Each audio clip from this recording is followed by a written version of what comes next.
Hey everybody, welcome to the P18 worksheet. We're working on question number 18 from the latest Algebra Prep assessment, and if you are able to complete this worksheet to the satisfaction that you understand things very, very well, I will let you reassess on question number 18. So what we're going to do is we're going to do the odd numbers together. You're going to do the even numbers along with the odds and turn that into me, and if you're doing well, you'll get a chance to reassess.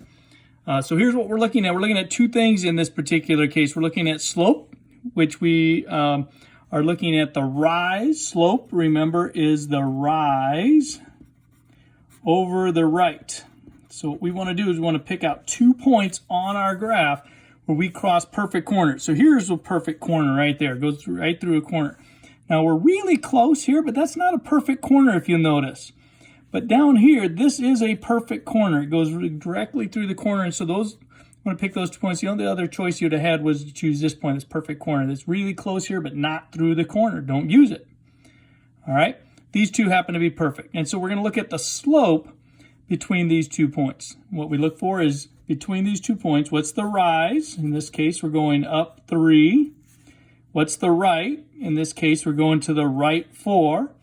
So that makes my slope 3 over 4. Remember, slope, since we're going up and down first, we're going to have numbers that go up and down from each other. They're in a slope format.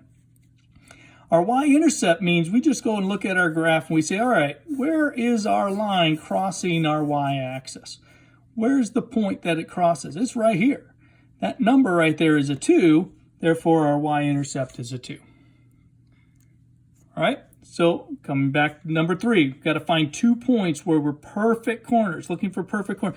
Here's a perfect corner right there, directly in the corner. There's another perfect corner.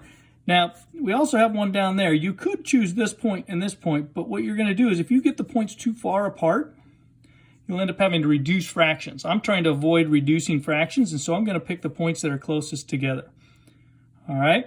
And so what we're going to do is we're going to go with a rise of 3, a right of 2, which makes my fraction 3 over 2. Remember, we're going up is positive. If you had to go down to get there, it would be negative. Going to the right, it's positive. If you had to go to the left, it would be negative. So we got to go up and to the right. That's going to be positive, positive. Our y-intercept, where are we crossing this y-axis? Well, that happens to be right here at this point right here in the corner. Happens to be at the -5 number, so our y-intercept is -5.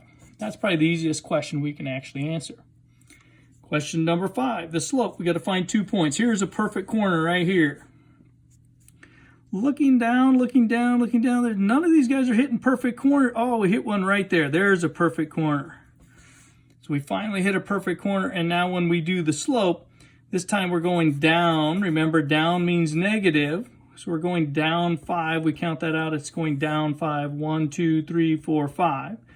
And we go to the right 1, 2, 3, which makes my slope -5 over 3.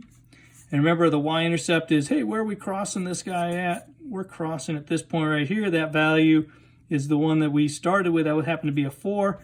So our y-intercept is 4. Your job to do the even numbers, send it on to me. We'll get you a reassessment when you get that completed and doing well. Thanks.